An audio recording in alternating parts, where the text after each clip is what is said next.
지난 시간에는 이 5장 1절에서 이제 5절 말씀을 보면서 사랑에 대해서, 그 다음에 믿음에 대해서 말씀을 드렸어요. 그래서 세상을 어떻게 이기느냐, 믿음으로 이기는 것이다 했어요. 그러면서 오늘 말씀에는 자, 주님을 사랑하는 자, 또 주님을 믿는 자는 그럼 무엇을 이제 믿는 것이냐, 믿음의 내용을 말씀하는데, 믿음의 내용은 항상 예수 그리스도입니다. 그래서 하나님을 사랑하느냐, 그러면 형제를 사랑해야 한다. 하나님을 믿느냐, 믿음의 내용이 뭐냐, 믿음으로 승리할 것인데 그건 예수다. 이 말씀하시면서 굉장히 난해한 말씀이 오늘 선포가 됩니다. 5장 6절 시작. 이는 물과 피로 임하신 이시니 곧 예수 그리스도시라. 물로만 아니요 물과 피로 임하셨고 증언하는 이는 성령이시니 성령은 진리니라 그랬어요. 이걸 어떻게 해석해야 되느냐 하는 이제 고민이 생기죠. 그런데 오늘 등장하는 단어를 보니까 첫째는 물입니다. 둘째는 피입니다. 셋째는 성령. 세 가지. 자, 물에 대해서는 이렇게 해석합니다. 물은 세례와 직결되어 있습니다. 그래서 너희가 예수님께서 니고데모에게 말씀하실 때 사람이 어떻게 천국에 들어갈 수 있습니까? 하니까 무엇과 무엇으로 거듭나야 한다 그랬어요. 뭐였죠? 물과 성령으로 거듭나야 한다 그랬어요. 근데 니고데모는 물에 대해서는 이해를 했잖아요. 근데 성령에 대해서는 이해를 못했잖아요. 그러니까 바로 질문이 들어갑니다. 주님, 어떻게 사람이 두 번 태어날 수 있습니까? 그럼 어머니 뱃속에 들어갔다 또 나오라는 이야기입니까? 자기가 이해가 안 되니까 우문을 한 겁니다. 그러니까 주님의 현답이 나오죠. 성령으로 거듭난다 하는 것을 이해하지 못하니까, 성령은 바람이 어디서 와서 어디로 가는지 알지 못하는 것처럼 성령의 임하심도 그와 같다 하면서 성령에 대해서 소개를 해줘요. 그러나 이때만 해도 니고데모는 이것에 대해서 성경학자였음에도 불구하고 이해할 수 없는 거죠. 종교 지도자들이 가지고 있는 특징은 성경에 대해서 일정한 수준을 갖고 있다는 것입니다. 그럼에도 불구하고 물까지는 이해해요. 자, 구약의 물은 무엇입니까? 제사장이 이제 성전 안으로 들어갈 때 이 제단 뜰에 물 2명이 있습니다. 또는 솔로몬의 성전에는 이제 높바다라고 해가지고 큰 물통이 있어요. 거기에서 이제 손과 발을 씻어요. 그래서 자기 자신을 정결하게 하고 이제 성전 안으로 들어가게 되는 거죠. 물은 씻는다라는 개념을 가지고 있고 정결의식이라는 걸 알고 있죠. 그래서 요한이 이제 개혁운동을 일으킬 때 그가 요단강에서 합니다. 요단강에 뭐가 있느냐? 물이 있습니다.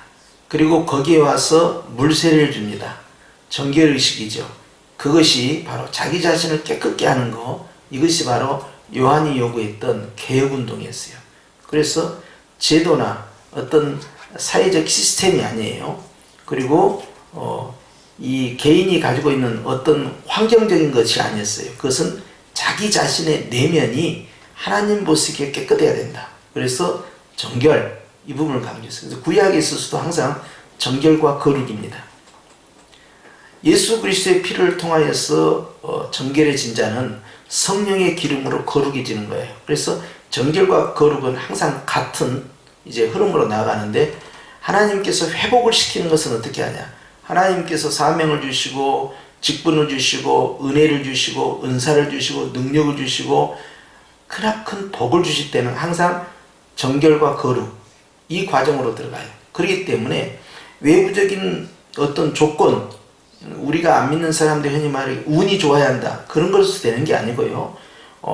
이 하나님과의 관계성에서 결정되는데 그것이 바로 정결과 거룩이다. 신약에 있어 똑같아요. 예수 그리스도의 피와 성령의 기름 부음이에요. 그런데 오늘 물이 등장했어요. 물은 이제 우리 세례와 직접 연관되어 있는데, 우리의 세례와 연결을 시키지 말고 예수님께서 요단강에서 세례 요한을 만났을 때 첫 번째 하신 사역이 뭐였습니까? 물로 세례를 받으시는 사역이었어요. 그러니까 세례를 받아 나오는 예수님을 보면서 요한이 깜짝 놀란 거예요. 그리고 이것은 절대 불가하다 하고 거절을 합니다. 요한이 예수님을 원래 아는 사이입니다. 두 사람 관계는요, 친척 관계예요. 그리고 세례 요한이 예수님보다 6개월 먼저 태어났어요. 친척 관계이면서. 어머니 간의 사촌 관계입니까? 그런데 요한이 동생 예수님을 보면서 소스라치게 놀란 거죠. 왜 놀랐어요? 예수님이 나오실 때 뭐가 임하셨어요? 성령이 뭐같이? 비둘기같이 임한 걸 본 거예요. 그런데 이미 요한은 계시를 받았어요. 누가 너에게 나올 건데 성령이 그에게 임하면 그가 성령으로서 세례를 줄 자, 즉 세상을 구원할 메시아라는 것을 알아야 된다 하는 걸 이미 계시를 받았는데, 지금 성령의 임재와 함께 걸어오고 있는 이가 누구예요? 자신의 친척 동생인, 6개월 동생인 예수님이 걸어온 거예요. 이게 충격을 받은 거죠. 그러면서 바로 질문에 들어갑니다. 내가 세례를 받아야 되는데요, 어찌하여 세례를 받으러 오시나이까? 못 드립니다. 딱 거절을 해요. 그럴 때 예수님께서 그렇게 하는 것이 선을 이루는 것이다 설득을 하죠. 그것이 예수님의 33년 생애 가운데 시작하는 공생의 사역의 첫 출발입니다. 그러면서 예수님이 그 세례를 받으셔요. 학자들은 이것을 어떻게 해석하느냐, 공생의 사역의 스타트를 물세례로 시작하면서 이것을 예수님의 죄사함, 죄씻음, 정결의식으로 보지 않습니다. 거기에서는 학자들은 이걸 어떻게 보느냐, 주님의 사역의 스타트였기 때문에 이것을 주님의 대관식으로 보는 거예요. 어떤 대관식? 메시아의 사역으로서의 대관식, 출발점으로 본다는 거죠.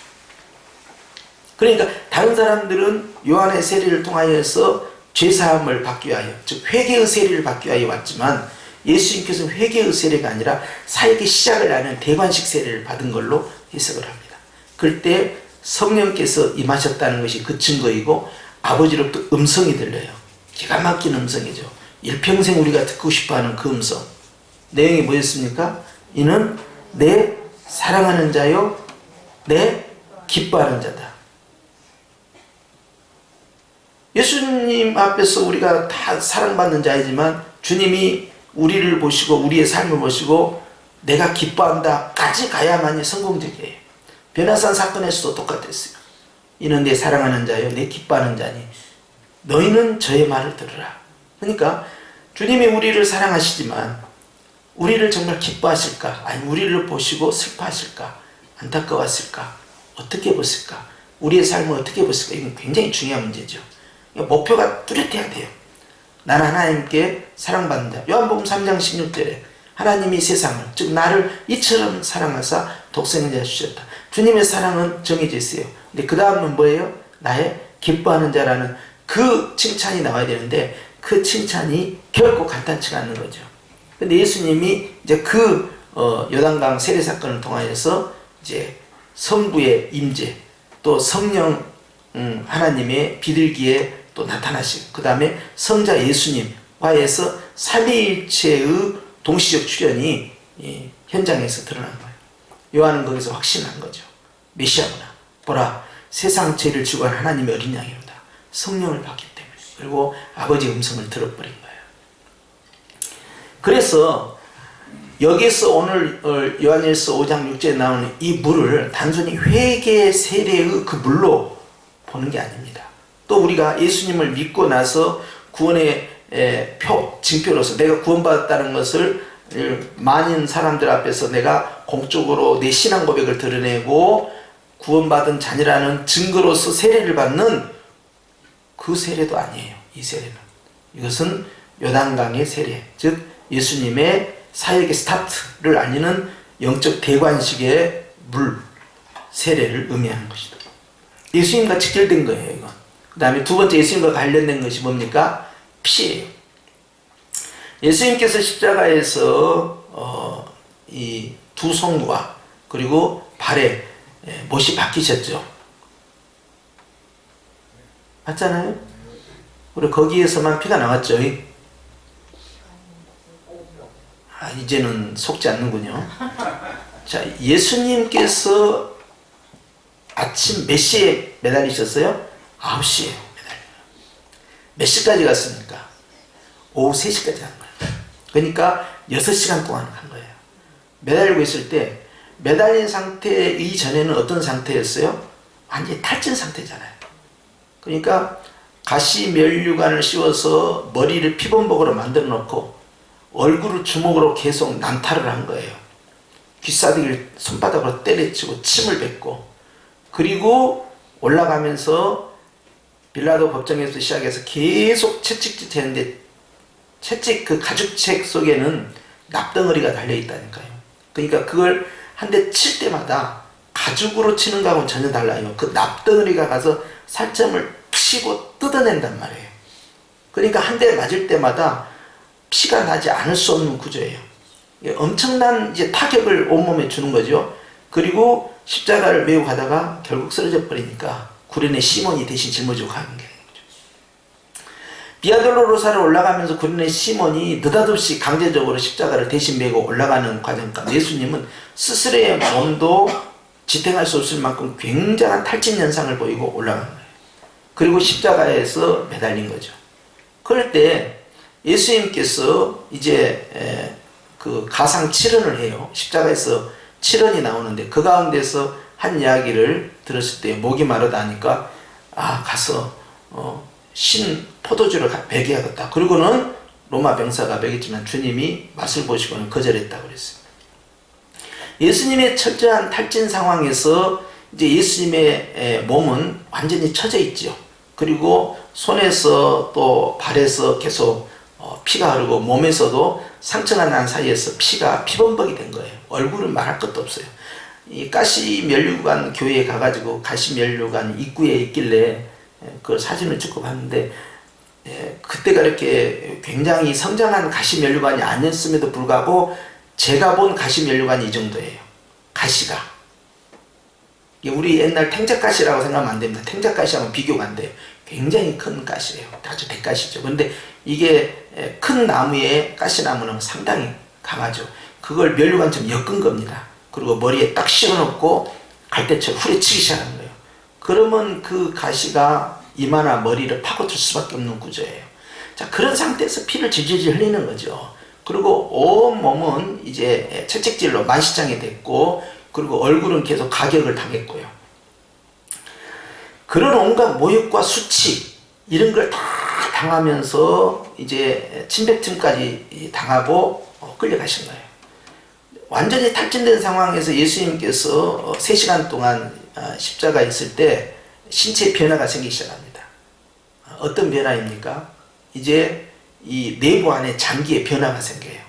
그런데 학자들에 의하면 그 정도의 고문을 통하여서 십자가에 매달리게 되면 이제는 이 폐 쪽에 그리고 이 간 쪽에 이미 이제 물이 차는 것처럼 이제 물이 고이기 시작한다는 거예요. 그럴 때 이 죄수들은요, 이 발목을 끊어가지고 죽었느냐 살았느냐를 최종 이제 그 확인을 해야 돼요. 사살을 해서 확인을 해야 되는데 그걸 백부장이 그렇게는 하지 않습니다. 그 구약 예언된 대로 그대로 한 거예요. 그리고는 창을 찔러봐라, 몸을 찔러봐라. 그러니까 이 갈비뼈 밑에 있는 옆구리를 훅 찌른 거예요. 그럴 때 뭐가 나왔어요? 물과 피. 지금 이 피를 이야기하는 거죠. 이 피가 그때 한꺼번에 확 다량의 피가 한꺼번에 쏟아져 내린 거예요. 그러니까 백부장이 생각할 때 자기들이 그동안 십자가에 매달았던 죄수들에 비해서 상당히 빨리 죽었다는 그 말이에요. 다른 죄수들은 뭐 하루 종일이라도 매달려 있는데 예수님은 예상대로 빨리 소천을 하신 거예요. 이렇게 빨리 사망할 수가 있느냐 하는 거죠. 자, 그걸 확인하는 것이 옆구리의 창입니다. 그래서 이제 양손과 이 발목보다 더 강력한 그 흉터를 남기고 상처를 내면서 찔렀던 그 창이 굵어요. 그 창으로 대창으로 찔러서 매달려 있으니까 긴 창을 갖다가 훅 찌른 거죠. 피가 확 쏟아지는 거예요. 이제 그런 상황에서 오늘 본문을 이제 이해를 하셔야 돼요. 그래서 이 본문의 피라는 것은 결국 십자가에서 나를 위하여 나의 죄를 속죄하기 위하여 흘리신 예수님의 피라는 걸 증거해요. 그런데 요한일서 전체에 있어서 우리가 알아야 될 것이, 이제 우리가 사랑에 대해서 많이 강조했지만 그 신학적 논쟁이 어디서 시작됐는가 하니 영주주의와 관련돼서 다툼이 계속 시작됐어요. 당시 사도 요한이 살고 있었던 그 시대에 영주주의의 기본적 개념은 예수님께서는 영은 거룩하고 육은 거룩하지 않기 때문에 예수님께서 육체로 정말 오셨다는 것이 믿어지지 않는다. 그러니까 인간 예수와 하나님의 아들 메시아와를 구분시켰어요. 그런데 요한은 그렇지 않다는 거예요. 인간 예수 그분이 바로 메시아라는 걸 강조해요. 그리고 육체로 오신 거예요. 육체로 오신 메시아를 부인하는 자는 바로 이단이고 적그리스도다. 이렇게까지 배척을 해요. 그런데 이 사람들은 어떤 주장을 하냐면, 이 영주주의는 그노시스라고 하는데요, 이 초대교회 때 굉장히 이게 헬라 철학의 영향을 받은 거예요. 형이사각적인 것을 추구하고요, 이제 밑에 헬라적 철학에 있어서는요 이분법이기 때문에 이 땅에 있는 것은 거룩하지 않고 이제 형이상학적, 즉 영혼과 관련된 것은 거룩한 것이 된 거예요. 그래서 이데al 세계를 쫓아가는 거예요. 그런데 그들이 가지고 있는 예수님의 이 십자가의 죽음이라는 것은 예수님께서 육체로 메시아로서 신성, 인간으로서 인성, 이 두 가지를 가지고 사시다가 십자가에서 매달리셔서 고난 받으시기 전에 그 신성이 올라갔다는 거예요.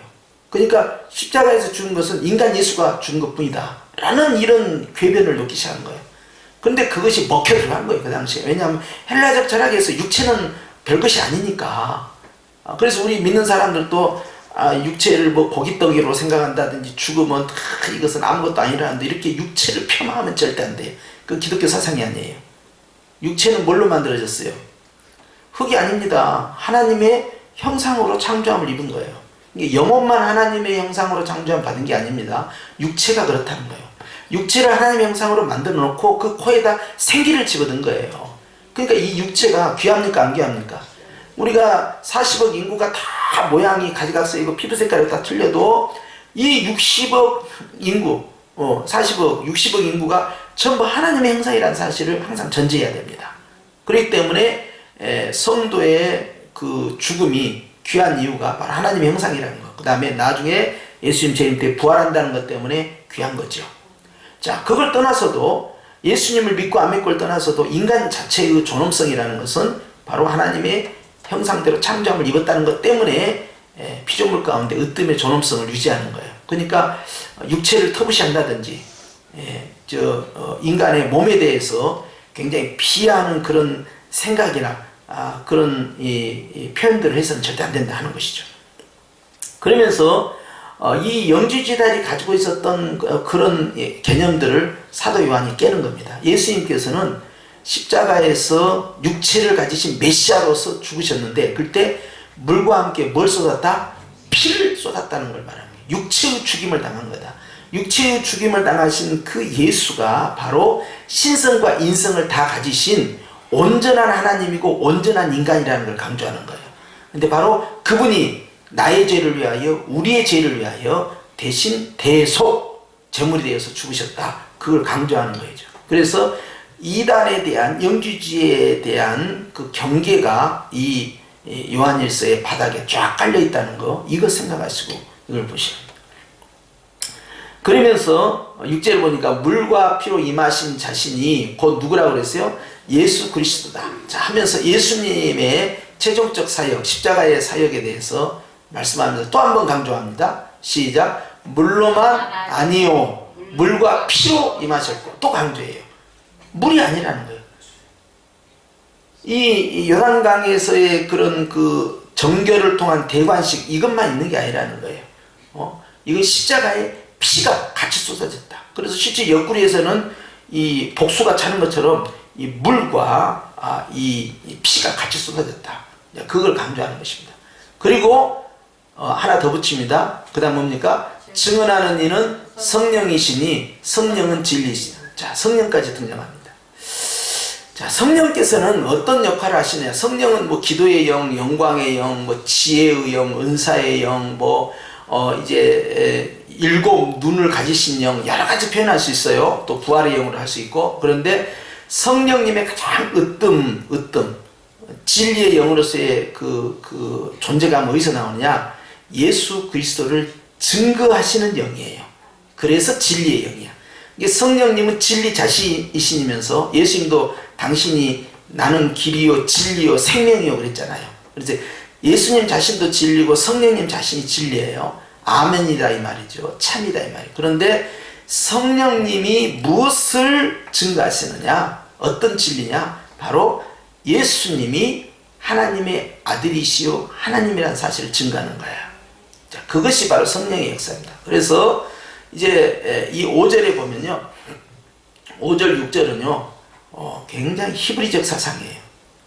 유대적 히브리적 사상은요 오늘 이 본문에서 나타나는데, 모세오경에 보면 증인을 세울 때는 몇 명 이상을 세우라 합니까?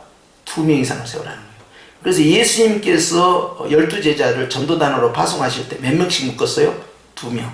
자, 70인을 파송하실 때 몇 명씩 묶었어요? 역시 2명. 그러죠?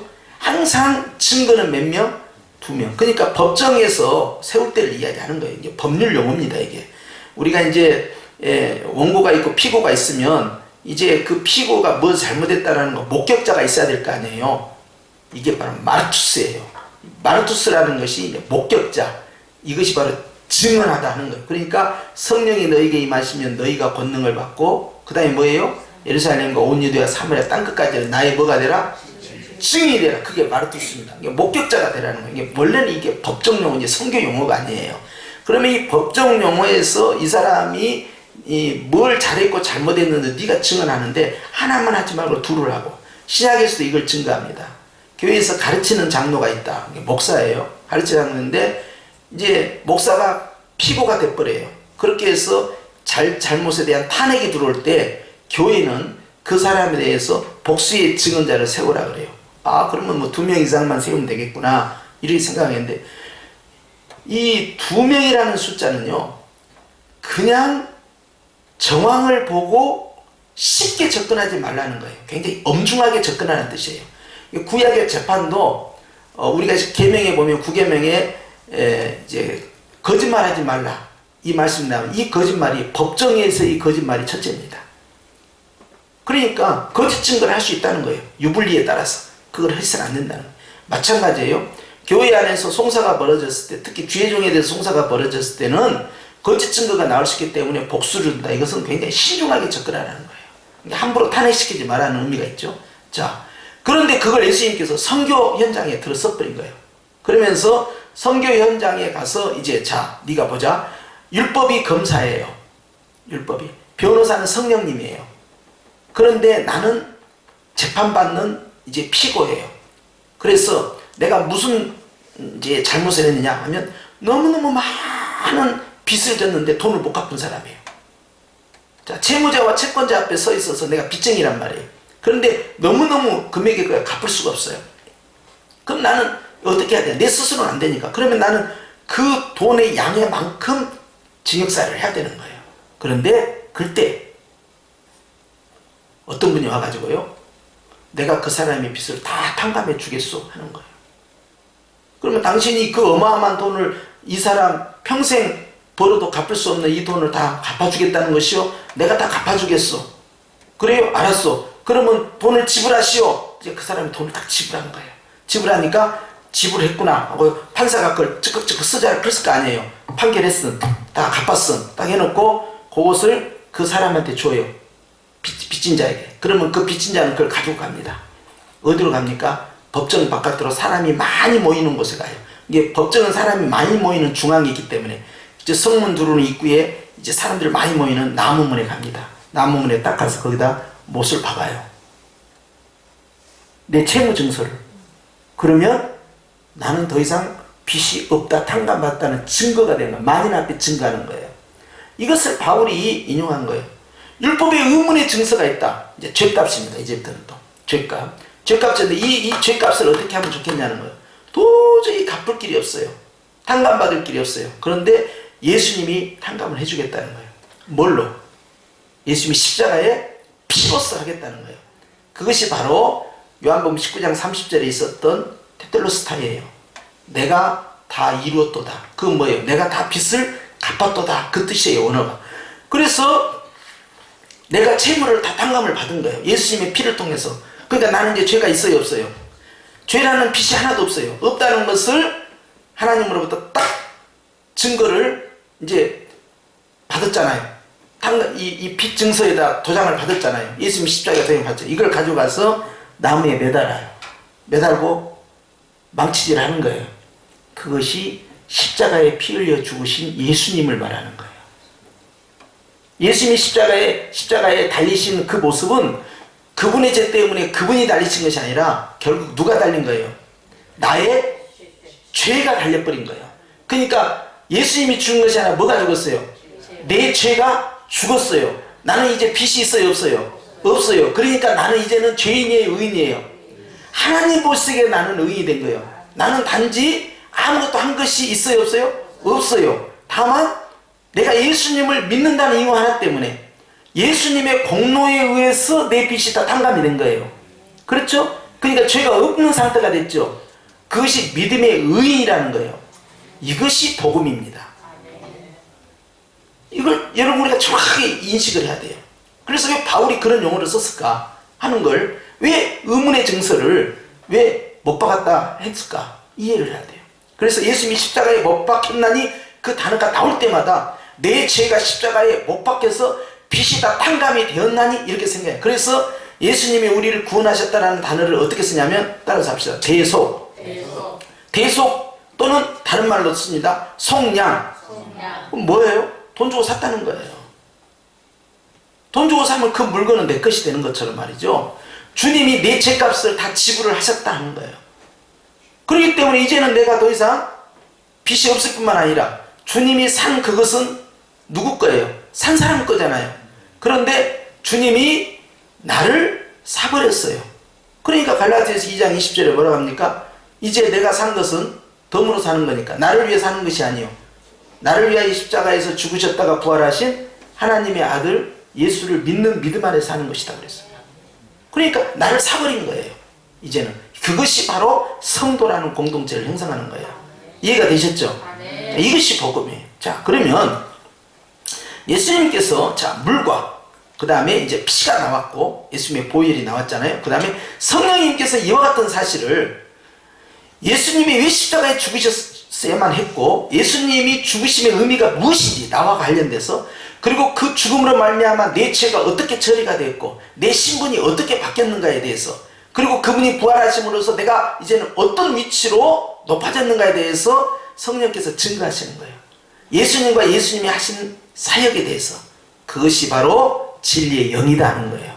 자, 그래서 물, 피, 성령 이렇게 이 세 가지 증거를 들여매는 거예요.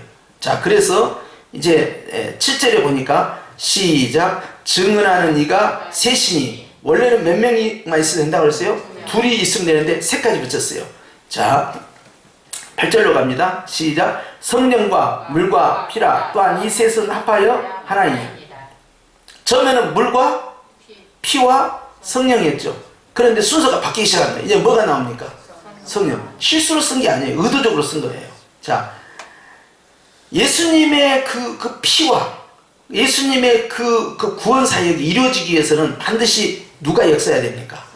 반드시 성령이 개입하셔야 돼요. 성령께서 우리를 거듭나게 하시고 성령이 예수님의 피를 우리에게 적용을 시키는 거예요. 그러니까 성령님이 아니고는 복음을 들을 수도 없고 복음을 깨달을 수도 없고 복음을 나에게 적용시킬 수도 없는 거예요. 그래서 성령을 제 앞에 두는 거예요. 그리고 성령께서 이제 어떻게 역사하시느냐? 자, 물로서 역사한다. 자, 물은 씻음이라고 그랬죠. 정결이라고 그랬죠.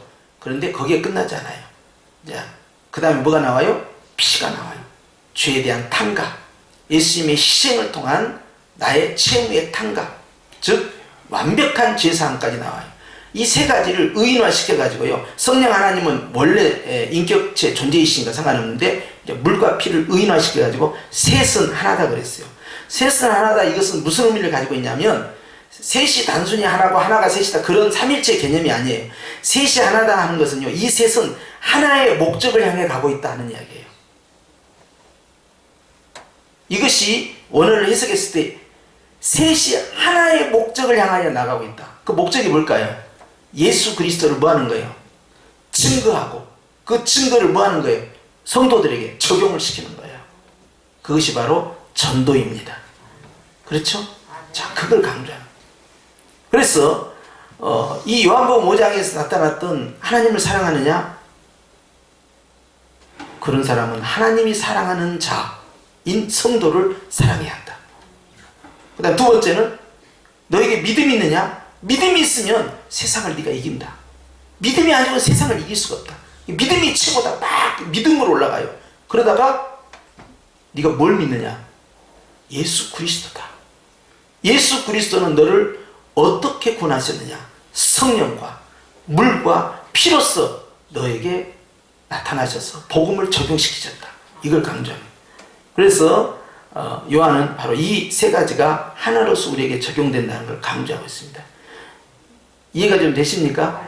별로 어렵지 않죠? 근데 이게 굉장히 난해한 구절인데 제가 그냥 간단하게 말씀을 드렸습니다. 여러분, 우리는 하나님께서 요한을 통하여서 강조하고 싶은 것은 당시의 사람들의 정서를 이해해서 듣는다면 예수님은 반드시 육체로 피 흘려 죽으셨다는 걸 강조했다는 거.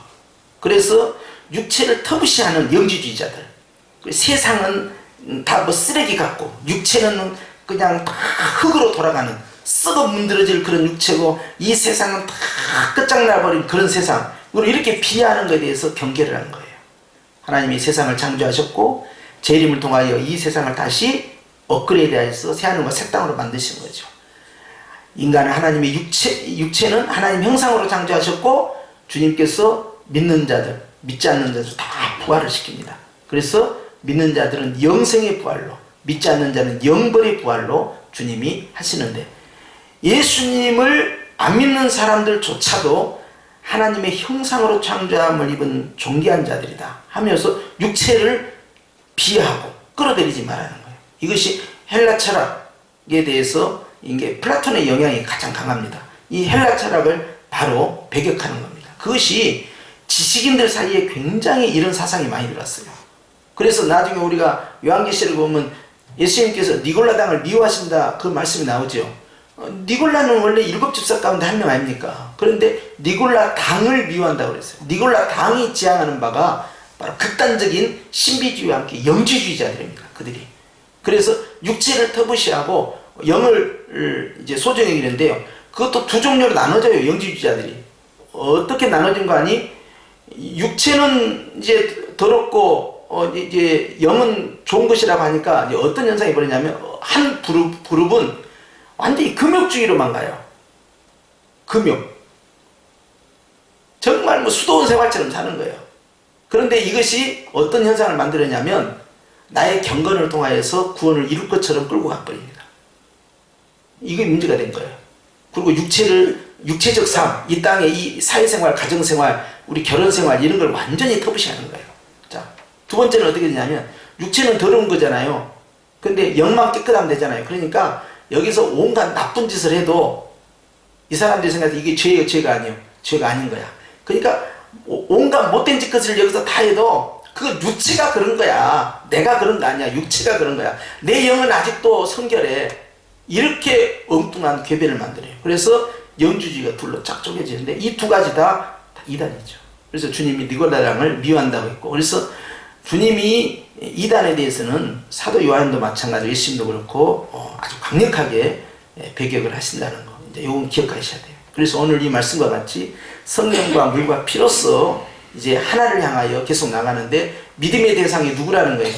예수. 바로 그 예수의 복음을 증거하기 위하여서 성령과 물과 피로써 하나가 되어서 그걸 전파한다는 거예요. 그러니까 우리가 교회가 가지고 있는 모든 총체적 역량이 결국 누구를 드러내야 된다는 거예요? 예수를 드러내야 되고, 예수를 증거해야 되고, 예수를 나타내야 되고, 예수를 전파하라는 거에 결국 총체적 역량이 가는 거예요. 그래서 예배가 교회의 본질적 목적 가운데 하나고, 기도가 본질적 목적 가운데 하나고, 또 사랑하고 아름다운 공적 되는 거, 이거 정말 귀한 은사고 핵심이고, 또 이제 믿음으로 세상을 이겨낼 만한 그런 든든한 공동체 만드는 거 정말 중요한 것이고, 봉사하는 거, 또 교제하는 거, 이제 우리가 하나님 말씀 연구하는 거 다 좋아요. 그런데 이 모든 내부적인 힘이 결과적으로 어디를 향해서 가느냐? 바깥을 향해 나가야 돼요. 주님은 원심력처럼 바깥으로 돌려요. 예루살렘에서 온 유대에서 가고 싶지 않는 저 사마리아에서 어디로? 땅 끝까지 계속해서 원심력으로 바깥으로 돌리는 거예요. 움직이지 않는 교회는 망한다. 그래서 어머니 교회인 예루살렘 교회를 주님이 스테반서 이 순교를 통해서 다 흩어버린 거예요. 그냥. 그리고 한꺼번에 수십만 명을 선교사를 일시에 파송식 없이 다 파송을 해버린 겁니다. 그렇게 해서 전 세계를 향하여 디아스포라들이 복음을 들고 나갔다는 사실, 그걸 항상 인식을 해야 돼요. 그러니까 교회가 성장하면서 지역교회이든 국가교회이든 간에 성장하면 성장할수록 우리가 이것을 바깥으로 드러내지 아니하면, 복음 전파에 힘쓰지 아니하면, 또 국내에서는 또 국외로, 또 아시아권에서는 더 멀리 먼 나라까지 계속적으로 복음을 전파하지 아니하면 교회는 하나님께서 강제적으로 흩으셔서 우리를 파송할 수 있겠구나. 이걸 생각해야 돼요. 이것이 교회가 결국 궁극적으로 예수님 오실 때까지 해야 될 선교 사명이 얼마나 큰 중요한 사건인가. 이걸 기억하셔서, 그렇다고 해서 제가 뭐 이렇게 말씀드리나서 뭐 우리 교회는 선교 지향적인 교회가 되고 뭐 기도도 조금 해도 괜찮고 뭐 사랑도 중요하지 않고 뭐 말씀도 중요하지 않고 예배도 중요하지 않고 이런 뜻은 전혀 또 아니에요. 이제 그런 것을 경고해 나가면서 궁극적으로 우리는 항상 주님이 사인만 주면 갈 준비를 해야 돼요. 그래서 때로는 보내기도 하지만 때로는 가야 돼요. 또 보내고 가다가 하기도 하고 갔다가 돌아오기도 하고 하면서 항상 준비된 교회. 그래서 하나님 앞에서 균형 잡힌 그러한 교회의 역할들을 해야 되는데, 오늘 이제 성령과 물과 피로서 하나가 되어서 지향하는 바 곧 예수 그리스도 복음을 전파하는 것이다. 그걸 기억하시고 여러분들도 주 안에서 승리하시길 축원합니다. 기도